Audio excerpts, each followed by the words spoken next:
ഒരു accountant accounting ജോലികൾ ചെയ്യുന്ന സമയത്ത് ഫോളോ ചെയ്യേണ്ട റൂൾസ് ആൻഡ് റെഗുലേഷൻസിനെയാണ് ജനറലി ആക്സെപ്റ്റഡ് അക്കൗണ്ടിങ് പ്രിൻസിപ്പിൾസ് എന്ന് പറയുന്നത്. ആ ജനറലി ആക്സെപ്റ്റഡ് അക്കൗണ്ടിങ് പ്രിൻസിപ്പിൾസ് ആണ് നമ്മൾ ചർച്ച ചെയ്യുന്നത്. കഴിഞ്ഞ ദിവസം നമ്മൾ 4 അക്കൗണ്ടിങ് കോൺസെപ്റ്റുകളാണ് മനസ്സിലാക്കിയത്. ഏതൊക്കെയായിരുന്നു? Business entity concept, money measurement concept, going concern concept and accounting period concept. ഇന്ന് ചർച്ച ചെയ്യുന്നത് cost concept, dual aspect concept, revenue recognition concept and matching concept. എന്താണ് കോസ്റ്റ് കോൺസെപ്റ്റ് എന്ന് നോക്കാം. Cost concept or historical cost concept. ഈ concept നമ്മൾ follow ചെയ്യേണ്ടത് ഒരു ബിസിനസ് സ്ഥാപനത്തിലേക്ക് ഒരു അസറ്റ് വാങ്ങുന്ന സമയത്ത് ആ അസറ്റ് നമ്മുടെ ബുക്സ് ഓഫ് അക്കൗണ്ട്സിൽ റെക്കോർഡ് ചെയ്യണം. അത് റെക്കോർഡ് ചെയ്യുന്ന സമയത്ത് അതിന് എത്ര രൂപയാണ് വില കാണിക്കേണ്ടത്, എങ്ങനെയാണ് ഒരു അസറ്റിൻ്റെ വില നിർണ്ണയിക്കേണ്ടത് എന്ന് നമുക്ക് പറഞ്ഞു തരുന്ന ഒരു കോൺസെപ്റ്റാണ് കോസ്റ്റ് കോൺസെപ്റ്റ്. ഒരു എക്സാമ്പിൾ പറയുകയാണെങ്കിൽ, ഒരു 10 ലക്ഷം രൂപയുടെ ഒരു ലാൻഡ് നമ്മൾ പർച്ചേസ് ചെയ്യണം. ലാൻഡ് പർച്ചേസ് ചെയ്യുമ്പോൾ നമുക്കറിയാം അതിൻ്റെ രജിസ്ട്രേഷനും മറ്റു കാര്യങ്ങളൊക്കെ ആയിട്ട് അതിന് വീണ്ടും ചിലവുകൾ വരും. ഒരു 10 ലക്ഷം രൂപയുടെ ലാൻഡ് നമ്മൾ പർച്ചേസ് ചെയ്തു. അപ്പോൾ അതിൻ്റെ രജിസ്ട്രേഷനും മറ്റു കാര്യങ്ങളൊക്കെ ആയിട്ട് 50,000 രൂപ നമുക്ക് എക്സ്പെൻസും വന്നു. അപ്പോൾ 10 ലക്ഷം രൂപ നമ്മൾ ആ ലാൻഡിൻ്റെ പർച്ചേസ് പ്രൈസ് ആയിട്ട് ആദ്യം കൊടുത്തിട്ടുണ്ട്.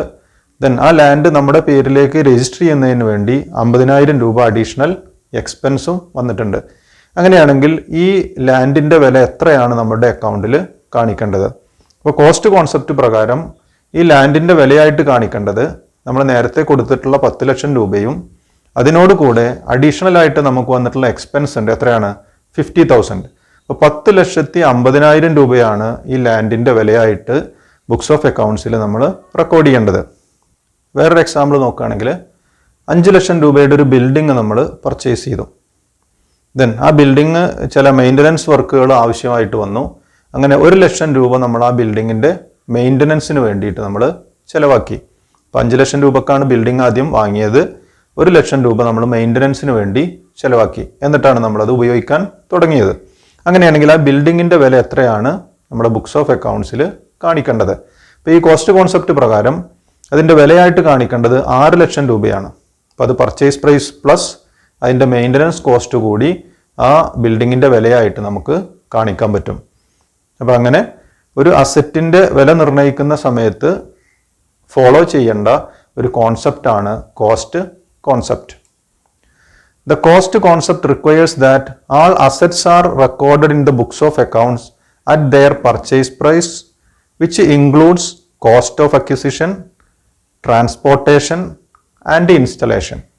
അപ്പോൾ അസറ്റിൻ്റെ വിലയായിട്ട് കണക്കാക്കേണ്ടത് അത് വാങ്ങുന്ന സമയത്തുള്ള വില മാത്രമല്ല, അതിന് പുറമെ ആ അസറ്റ് കൊണ്ടുവരാനുള്ള ചിലവ്, ദെൻ ആ കൊണ്ടുവന്ന അസറ്റ് നമ്മുടെ ഫാക്ടറിയിലോ ഓഫീസിലോ ഇൻസ്റ്റാൾ ചെയ്യുന്നതിന് വേണ്ടി ഒരു ഇൻസ്റ്റലേഷൻ എക്സ്പെൻസ് വന്നിട്ടുണ്ടെങ്കിൽ അതുൾപ്പെടെയുള്ള ചിലവുകളാണ് ഈ അസറ്റിൻ്റെ വിലയായിട്ട് നമ്മൾ കണക്കാക്കേണ്ടത്.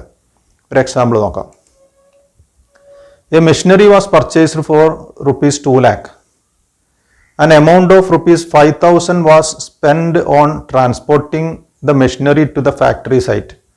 ഇപ്പോൾ 2 ലക്ഷം രൂപയുടെ ഒരു മെഷീനറി നമ്മൾ പർച്ചേസ് ചെയ്തു. അത് നമ്മുടെ ഫാക്ടറി സൈറ്റിലേക്ക്, ഫാക്ടറി ഉള്ള സ്ഥലത്തേക്ക് കൊണ്ടുവരുന്നതിന് വേണ്ടി 5,000 രൂപ നമുക്ക് ട്രാൻസ്പോർട്ടേഷൻ എക്സ്പെൻസും വന്നു. In addition ₹3,000 was spend on its installation. അങ്ങനെ ആ ഫാക്ടറിയിൽ ഈ മെഷീനറി ഇൻസ്റ്റാൾ ചെയ്യുന്നതിന് വേണ്ടി 3,000 രൂപ ഇൻസ്റ്റലേഷൻ ചാർജസും വന്നിട്ടുണ്ട്. അങ്ങനെയാണെങ്കിൽ ആ മെഷീനറിയുടെ വില എത്രയാണ് ബുക്സ് ഓഫ് അക്കൗണ്ട്സിൽ റെക്കോർഡ് ചെയ്യേണ്ടത്? ഈ വന്നിട്ടുള്ള ആകെ ചെലവുകളാണ് ബുക്സ് ഓഫ് അക്കൗണ്ട്സിൽ റെക്കോർഡ് ചെയ്യേണ്ടത്. The total amount at which the machinery will be recorded in the books of account would be the sum of all these, that is ₹2,08,000.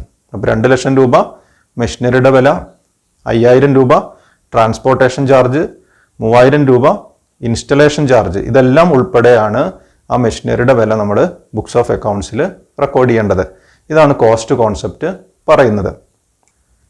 Then next കോൺസെപ്റ്റാണ് dual aspect concept, ഇരു ഘടക തത്വം. Financial transactions record ചെയ്യുന്ന സമയത്ത് follow ചെയ്യേണ്ട ഒരു കോൺസെപ്റ്റാണ് dual aspect concept. ഈ concept പറയുന്നത് ബിസിനസ് സ്ഥാപനത്തിൽ നടക്കുന്ന എല്ലാ ട്രാൻസാക്ഷൻസിലും, എല്ലാ ഫിനാൻഷ്യൽ ട്രാൻസാക്ഷൻസിലും രണ്ട് ഘടകങ്ങളെങ്കിലും നമുക്ക് കാണാൻ കഴിയും, രണ്ട് ആസ്പെക്റ്റ് എങ്കിലും നമുക്ക് കാണാൻ കഴിയും. ഒരു എക്സാമ്പിൾ നോക്കുകയാണെങ്കിൽ, sold goods to a customer for cash ₹10,000. 10,000 രൂപയുടെ ഗുഡ്സ് നമ്മൾ കസ്റ്റമർക്ക് വിറ്റു. ഇവിടെ വരുന്ന രണ്ട് ആസ്പെക്റ്റുകൾ അല്ലെങ്കിൽ രണ്ട് ഘടകങ്ങൾ എന്തൊക്കെയാണ്? നമ്മൾ ചെയ്യുന്നത് എന്താണ്? കസ്റ്റമർക്ക് ഗുഡ്സ് കൊടുക്കുന്നുണ്ട്, അതിന് നമുക്ക് എന്ത് കിട്ടും? ക്യാഷ് നമുക്ക് ഇങ്ങോട്ട് കിട്ടും. അത് നമുക്ക് കിട്ടുന്നത് എന്താണ്? നമുക്ക് ക്യാഷ് കിട്ടും. ദെൻ ആ ക്യാഷ് വാങ്ങിക്കഴിഞ്ഞാൽ നമ്മൾ എന്ത് കൊടുക്കണം? അയാൾ ആവശ്യപ്പെടുന്ന ഗുഡ്സ് നമ്മൾ അങ്ങോട്ട് കൊടുക്കുകയും വേണം. നമുക്ക് ക്യാഷ് ഇങ്ങോട്ട് ബിസിനസ്സിലേക്ക് വരുന്നുണ്ട്, അതേസമയം നമ്മളെ കയ്യിലുള്ള ഗുഡ്സ് സ്റ്റോക്ക് എന്ത് ചെയ്യുന്നുണ്ട്? നമ്മൾ കസ്റ്റമർക്ക് അങ്ങോട്ട് കൊടുക്കുന്നുണ്ട്. അപ്പോൾ ഈ ഇങ്ങോട്ട് കിട്ടുന്ന ആസ്പെക്റ്റിനെ പറയുന്ന പേര് റിസീവിങ് ആസ്പെക്റ്റ് എന്നാണ്. ഈ ട്രാൻസാക്ഷനിൽ നമുക്ക് കിട്ടുന്നത് ക്യാഷാണ്. അപ്പോൾ ക്യാഷ് റിസീവ് ചെയ്യാണ്. ആ ആസ്പെക്റ്റിനെ പറയുന്ന പേര് റിസീവിങ് ആസ്പെക്റ്റ്. അതേസമയം ഗുഡ്സ് നമ്മൾ അങ്ങോട്ട് കൊടുക്കുകയാണ് ചെയ്യുന്നത്. അങ്ങനെ ഗുഡ്സ് കൊടുക്കുമ്പോൾ ആ ആസ്പെക്റ്റിനെ പറയുന്ന പേര് ഗിവിങ് ആസ്പെക്റ്റ്. ഇപ്പോൾ ക്യാഷ് ഇങ്ങോട്ട് റിസീവിങ് ആസ്പെക്റ്റ് ആണ്, അതേസമയം ഗുഡ്സ് എന്താണ്? ഗിവിങ് ആസ്പെക്റ്റ് ആണ്. അക്കൗണ്ടിങ് ലാംഗ്വേജിൽ റിസീവിങ് ആസ്പെക്റ്റിന് പറയുന്ന പേരാണ് ഡെബിറ്റ്. റിസീവിങ് ആസ്പെക്റ്റിന് അക്കൗണ്ടിങ് ലാംഗ്വേജിൽ പറയുന്ന പേരാണ് ഡെബിറ്റ്. ഗിവിങ് ആസ്പെക്റ്റിന് അക്കൗണ്ടിങ് ലാംഗ്വേജിൽ പറയുന്ന പേരാണ് ക്രെഡിറ്റ്. അപ്പോൾ ഒരു ഡെബിറ്റ് ഉണ്ട്, ദെൻ ഒരു ക്രെഡിറ്റ് ഉണ്ട്, ഒരു റിസീവിങ് ആസ്പെക്റ്റ് ഉണ്ട്, ഒരു ഗിവിങ് ആസ്പെക്റ്റ് ഉണ്ട്. ഇപ്പോൾ ഡ്വൽ ആസ്പെക്റ്റ് കോൺസെപ്റ്റ് പ്രകാരം ഏതൊരു ഫിനാൻഷ്യൽ ട്രാൻസാക്ഷൻ എടുത്ത് പരിശോധിച്ച് കഴിഞ്ഞാലും അവിടെ നിങ്ങൾക്ക് മിനിമം രണ്ട് ആസ്പെക്റ്റുകൾ കാണാൻ കഴിയും, രണ്ട് ഘടകങ്ങൾ നിങ്ങൾക്ക് കണ്ടെത്താൻ കഴിയും. Dual aspect is the basic principle of accounting. This concept states that every transaction has a dual effect and should therefore be recorded at two places. ഇനി രണ്ട് ഘടകങ്ങൾ നമ്മൾ കണ്ടെത്തി കഴിഞ്ഞാൽ, രണ്ട് ആസ്പെക്റ്റുകൾ നമ്മൾ കണ്ടെത്തി കഴിഞ്ഞാൽ അത് ലെഡ്ജർ എന്ന് പറയുന്ന ബുക്കിൽ രണ്ട് സ്ഥലങ്ങളിൽ നമ്മൾ റെക്കോർഡ് ചെയ്യണം. നമുക്ക് നേരത്തെ നമ്മൾ പഠിച്ചതാണ് എന്താണ് ലെഡ്ജർ എന്ന് പറഞ്ഞാൽ. കുറേ അക്കൗണ്ടുകൾ അടങ്ങിയിട്ടുള്ള ആ ബുക്കിനെയാണ് നമ്മൾ ലെഡ്ജർ എന്ന് പറയുന്നത്. അപ്പോൾ ഒരു ഫിനാൻഷ്യൽ ട്രാൻസാക്ഷൻസിലെ രണ്ട് ഘടകങ്ങൾ കണ്ടെത്തി കഴിഞ്ഞാൽ അത് ജേണൽ എന്ന് പറയുന്ന ബുക്കിൽ രേഖപ്പെടുത്തണം. അതിനുശേഷം അത് ലെഡ്ജർ എന്ന് പറയുന്ന ബുക്കിലെ രണ്ട് സ്ഥലങ്ങളിൽ രേഖപ്പെടുത്തണം. രണ്ട് സ്ഥലങ്ങൾ എന്ന് പറയുമ്പോൾ രണ്ട് അക്കൗണ്ടുകളിൽ രേഖപ്പെടുത്തണം. In other words, at least 2 accounts will be involved in recording A transaction. അപ്പോൾ ഒരു ട്രാൻസാക്ഷൻസിൽ രണ്ട് ആസ്പെക്റ്റുകളുണ്ട്, അതല്ലെങ്കിൽ രണ്ട് അക്കൗണ്ടുകൾ ഇൻവോൾവ് ചെയ്തിട്ടുണ്ട്. ആ അക്കൗണ്ടുകൾ കണ്ടെത്തി അത് നമ്മൾ റെക്കോർഡ് ചെയ്യുക എന്നുള്ളതാണ് അക്കൗണ്ടന്റിന്റെ ഏറ്റവും പ്രധാനപ്പെട്ട ജോലി. എക്സാമ്പിൾ നോക്കാം. Purchased furniture worth ₹10,000 on credit from royal furniture mart. വേറൊരു ട്രാൻസാക്ഷൻ ആണ്. 10,000 രൂപയുടെ ഫർണിച്ചർ പർച്ചേസ് ചെയ്തു. ഓൺ ക്രെഡിറ്റ് ആണ്, കടമായിട്ടാണ് വാങ്ങിയിട്ടുള്ളത്. എവിടെ നിന്നാണ് വാങ്ങിയത്? റോയൽ ഫർണിച്ചർ മാർട്ടിൽ നിന്നാണ് വാങ്ങിയിട്ടുള്ളത്. അപ്പോൾ ഇത് രണ്ട് സ്ഥലത്തിൽ രേഖപ്പെടുത്തണം, അല്ലെങ്കിൽ രണ്ട് അക്കൗണ്ടുകളിൽ രേഖപ്പെടുത്തണം. ഏതൊക്കെയാവും അക്കൗണ്ടുകൾ?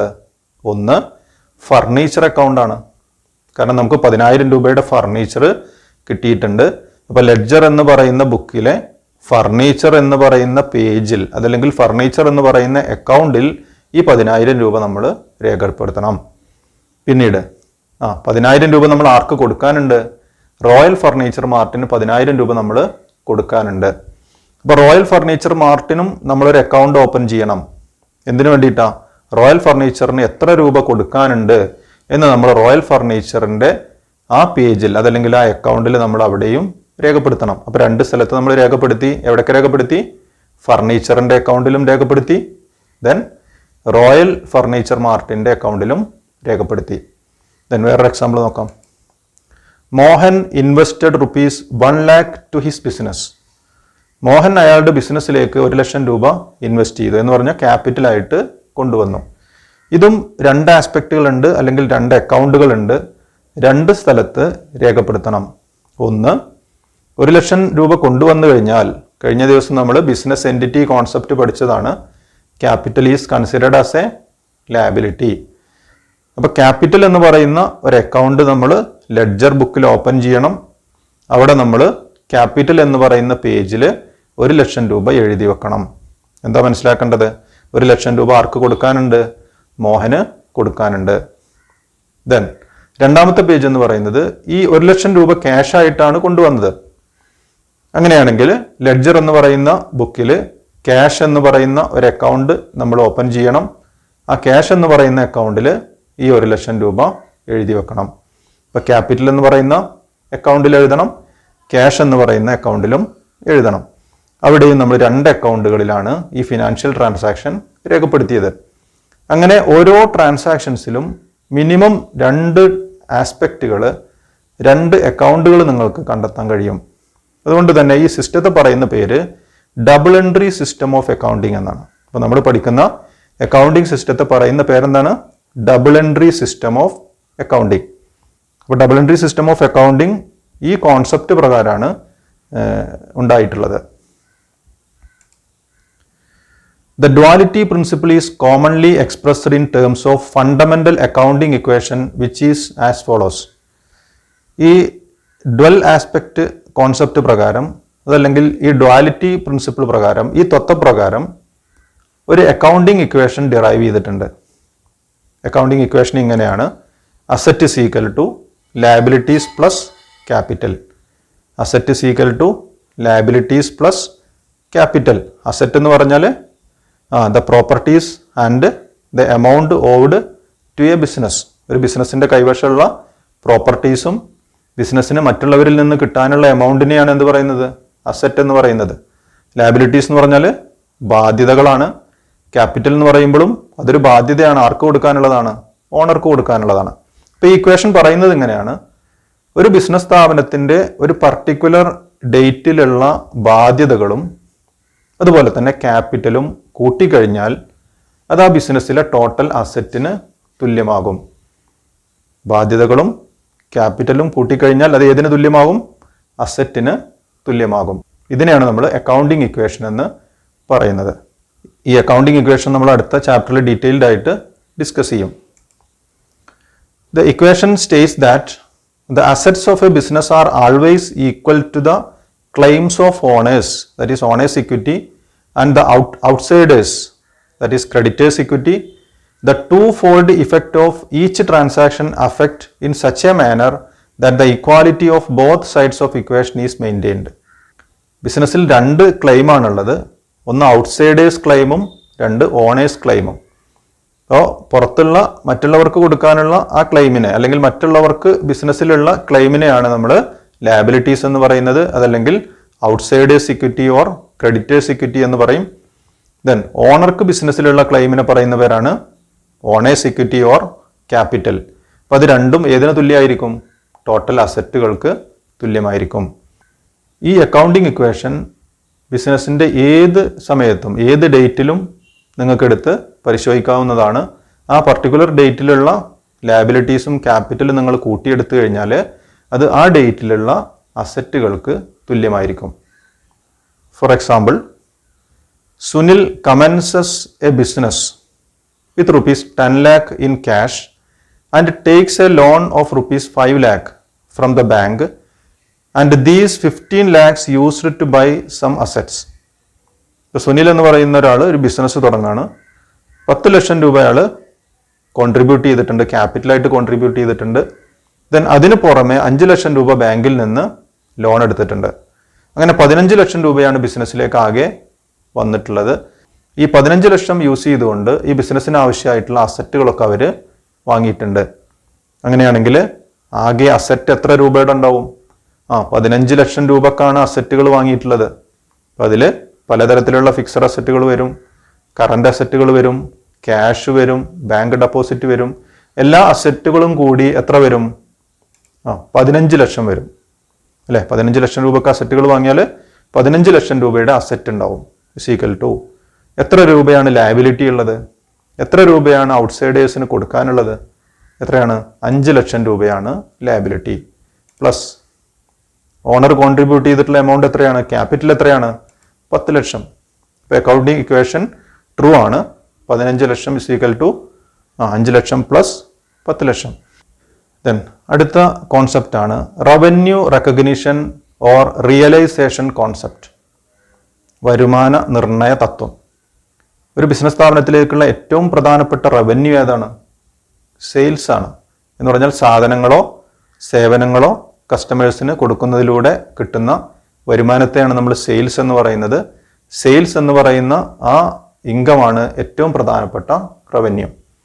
ദെൻ മറ്റു റവന്യൂകളുണ്ട്. ഏതൊക്കെയാണ്? റെന്റ് റിസീവ്ഡ്, ഇൻട്രസ്റ്റ്, കമ്മീഷൻ, അല്ലെ? ഇങ്ങനെയുള്ള മറ്റു വരവുകളെയും നമ്മൾ എന്ത് പറയും? റവന്യൂസ് എന്ന് പറയും. അപ്പോൾ ഏറ്റവും പ്രധാനപ്പെട്ട റവന്യൂ ആണ് സെയിൽസ്. അതിന് പുറമെ ഇൻട്രസ്റ്റും കമ്മീഷനും റെന്റൊക്കെ നമുക്ക് റവന്യൂ ആയിട്ട് വരാറുണ്ട്. അപ്പോൾ ഈ കോൺസെപ്റ്റ് പറയുന്നത് ഏത് സമയത്താണ് ഒരു റവന്യൂ നമ്മൾ നിർണ്ണയിക്കേണ്ടത്, അല്ലെങ്കിൽ അത് റെക്കഗ്നൈസ് ചെയ്യുന്നത് എപ്പോഴാണ് അത് രേഖപ്പെടുത്തേണ്ടത്? ഏത് സമയത്താണ് ഒരു റവന്യൂ നമ്മൾ രേഖപ്പെടുത്തേണ്ടത്? ഒരു വരുമാനം ഉറപ്പായി കഴിഞ്ഞാൽ നമുക്കത് എന്ത് ചെയ്യാൻ പറ്റും? അത് നമ്മുടെ അക്കൗണ്ട് ബുക്കിൽ രേഖപ്പെടുത്താൻ പറ്റുമെന്നാണ് ഈ കോൺസെപ്റ്റ് പറയുന്നത്. This concept requires that the revenue for a business transaction should be included in the accounting records only when it is realised. ഇപ്പോൾ കൃത്യമായി നമ്മൾ ഉറപ്പിച്ചു കഴിഞ്ഞാൽ, തിരിച്ചറിഞ്ഞു കഴിഞ്ഞാൽ, ഒരു വരുമാനം നമ്മൾ തിരിച്ചറിഞ്ഞു കഴിഞ്ഞാൽ അത് നമുക്ക് എവിടെ രേഖപ്പെടുത്താം? നമ്മുടെ അക്കൗണ്ട് ബുക്കുകളിൽ അതൊരു വരുമാനമായിട്ട് രേഖപ്പെടുത്താം. Revenue is assumed to be realised when the goods have been sold or service have been rendered. ഇപ്പം എപ്പോഴാണ് ഒരു വരുമാനം നമ്മൾ തിരിച്ചറിയുന്നത്, അതല്ലെങ്കിൽ എപ്പോഴാണ് ഒരു വരുമാനം നമ്മൾ ഉറപ്പിക്കുന്നത്? സാധനങ്ങളോ സേവനങ്ങളോ കൈമാറ്റം ചെയ്യുമ്പോഴാണ് ആ വരുമാനം നമ്മൾ ഉറപ്പിക്കേണ്ടത്. ഒരു എക്സാമ്പിൾ നോക്കാം. If A firm gets an order of goods on 1 January 2020, ഒരു ബിസിനസ് സ്ഥാപനത്തിന് കുറച്ച് സാധനങ്ങൾക്കുള്ള ഒരു ഓർഡർ കിട്ടുകയാണ്. എന്നാണ് കിട്ടുന്നത്? 2020 ജനുവരി 1. Supplies the goods on 5 January. അങ്ങനെ ആ ഓർഡർ പ്രകാരമുള്ള സാധനങ്ങൾ എന്നാണ് കസ്റ്റമർക്ക് സപ്ലൈ ചെയ്തത്, എന്നാണ് കസ്റ്റമർക്ക് കൊടുത്തത് എന്നാണ്? ജനുവരി 5 അത് കസ്റ്റമർക്ക് കൊടുത്തിട്ടുള്ളത്. And receives the cash on 15 January. Then അതിൻ്റെ പണം ഉടനെ നമുക്ക് കിട്ടുന്നില്ല. 5 സാധനങ്ങൾ കസ്റ്റമർക്ക് കൊടുത്തത്. പക്ഷെ കസ്റ്റമർ നമുക്ക് സാധനത്തിനുള്ള പണം തരുന്നത് എന്നാണ്? ജനുവരി 15. ഈ എക്സാമ്പിളിൽ 3 ഡേറ്റുകളാണ് നമ്മൾ കണ്ടത്. ഒന്ന്, ഓർഡർ കൊടുത്ത ഡേറ്റ് ജനുവരി 1, ഗുഡ്സ് കസ്റ്റമർക്ക് കൊടുത്ത ഡേറ്റ് ജനുവരി 5, ദെൻ കസ്റ്റമർ ബിസിനസ്സിലേക്ക് പണം കൊടുത്ത തീയതി ജനുവരി 15. ഇതിൽ ഏത് ഡേറ്റിനാണ് ഈ ട്രാൻസാക്ഷൻ നമ്മൾ രേഖപ്പെടുത്തേണ്ടത്? ഏത് ഡേറ്റിനാണ് ഈ സെയിൽസ് നമ്മൾ നമ്മുടെ ബുക്സ് ഓഫ് അക്കൗണ്ട്സിൽ രേഖപ്പെടുത്തേണ്ടത്? The revenue will be deemed to have been earned on 5th January as the goods was transferred that day. അപ്പോൾ ജനുവരി 5 ഗുഡ്സ് ട്രാൻസ്ഫർ ചെയ്തിട്ടുള്ളത്. ആ ഡേറ്റിനാണ് ഈ വരുമാനം നമ്മൾ അക്കൗണ്ട് ബുക്കിൽ രേഖപ്പെടുത്തേണ്ടത്. അപ്പോൾ ഓർഡർ കിട്ടുന്ന സമയത്ത് അത് വരുമാനമായിട്ട് രേഖപ്പെടുത്താൻ പാടില്ല. ദെൻ പണം കിട്ടുന്ന സമയത്തും അല്ല രേഖപ്പെടുത്തേണ്ടത്. എപ്പോഴാണ്? സാധനങ്ങളോ സേവനങ്ങളോ കൈമാറ്റം ചെയ്യുന്ന സമയത്താണ് ഈ കാര്യങ്ങൾ നമ്മുടെ അക്കൗണ്ട് ബുക്കിൽ രേഖപ്പെടുത്തേണ്ടത്. Revenues in case of incomes such as rent, interest, commission etcetera are recognised on a time basis. ഇനി സെയിൽസ് അല്ലാതെ മറ്റ് വരുമാനങ്ങളുണ്ട്. എന്തൊക്കെയാണ്? റെന്റ് കിട്ടാറുണ്ട്, ഇൻട്രസ്റ്റ്, കമ്മീഷൻ, ഡിവിഡൻഡ്, ഇങ്ങനെ വരുന്ന വരുമാനങ്ങളൊക്കെ എപ്പോഴാണ് കണക്കാക്കേണ്ടത്?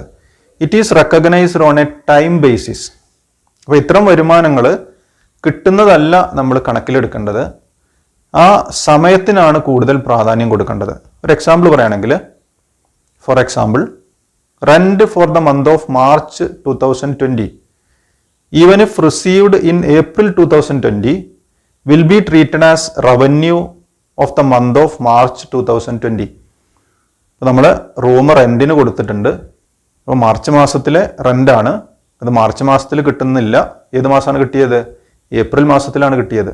അപ്പോൾ അത് കിട്ടുന്ന ഡേറ്റ് അല്ല നമ്മൾ പരിഗണിക്കേണ്ടത്. നേരത്തെ നമ്മൾ സെയിൽസിന്റെ കാര്യം പറഞ്ഞതുപോലെ തന്നെ കിട്ടുന്ന ഡേറ്റ് അല്ല പരിഗണിക്കേണ്ടത്.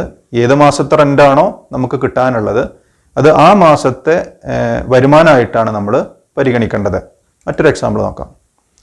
If commission for April 2020 is received in advance in March 2020 it will be treated as revenue of the month of April 2020. ഇപ്പോൾ ഏപ്രിൽ മാസം കിട്ടാനുള്ള ഒരു കമ്മീഷൻ, ഏപ്രിൽ മാസമാണ് നമുക്ക് കമ്മീഷൻ കിട്ടാനുള്ളത്. ആ കമ്മീഷൻ ഒരു മാസം മുമ്പ് നമുക്ക് കിട്ടുകയാണ്, അഡ്വാൻസ് ആയിട്ട് കിട്ടുകയാണ്. മാർച്ച് മാസത്തിൽ തന്നെ ഏപ്രിൽ മാസത്തിലേക്കുള്ള കമ്മീഷൻ അഡ്വാൻസ് ആയിട്ട് നമുക്ക് കിട്ടുകയാണെങ്കിൽ അപ്പം അത് മാർച്ച് മാസത്തെ റവന്യൂ ആണോ അതോ ഏപ്രിൽ മാസത്തെ റവന്യൂ ആണോ? അത് നമ്മൾ പരിഗണിക്കേണ്ടത് അത് ഏപ്രിൽ മാസത്തെ റവന്യൂ ആണ്. അപ്പോൾ അഡ്വാൻസ് ആയിട്ട് കിട്ടുന്നത് കാരണം അത് ആ കിട്ടിയ മാസത്തെ വരുമാനമായിട്ട് കണക്കാക്കാൻ പാടില്ല. അത് ഏത് മാസമായിട്ട് റിലേറ്റ് ചെയ്തതാണോ ആ മാസത്തെ റവന്യൂ ആയിട്ടാണ് അത് പരിഗണിക്കേണ്ടത്. അങ്ങനെ വരുമ്പോൾ ഈ കിട്ടിയ കമ്മീഷൻ ഏത് മാസത്തെ റവന്യൂ ആണ്?